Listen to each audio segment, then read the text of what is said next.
2022 সালে তাকে অ্যারেস্ট করা হয়। এইবার আমি জানাই ঘটনাটি হচ্ছে যে এটা মারাত্মক হাই ভোল্টেজ মামলা। যখন এই তিস্তা সিতালওয়ার বেলের জন্য অ্যাপ্লাই করেন গুজরাটের সেশন কোর্টে, সেখানে বেল রিজেক্ট করে দেওয়া হয়। তারপরে অ্যাপ্লাই করেন গুজরাটের হাইকোর্টে, বেল রিজেক্ট করে দেওয়া হয়। তারপর সেই দিনই চলে যায় সুপ্রিম কোর্টে। এবার 2-4 মিলান, খুব ইম্পর্টেন্ট আর খুব ইন্টারেস্টিং। ঘটনাটি ঘটছে 1 জুলাই 2023, যখন তিনি গুজরাটের সেশন কোর্টে অ্যাপ্লাই করেছেন, রিজেক্ট হয়েছে। আচ্ছা, 1 জুলাই 2023 চলে গেল হাইকোর্টে মামলা, রিজেক্ট হলো ইন্টারিম বেল। আচ্ছা, 1 জুলাই 2023 মামলাটি চলে গেল সুপ্রিম কোর্টে।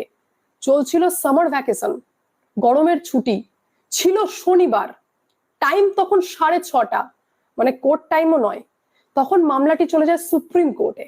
আর সুপ্রিম কোর্টে তখন প্রধান বিচারপতি ছিলেন ডিওয়াই চন্দ্রচূড়। তিনি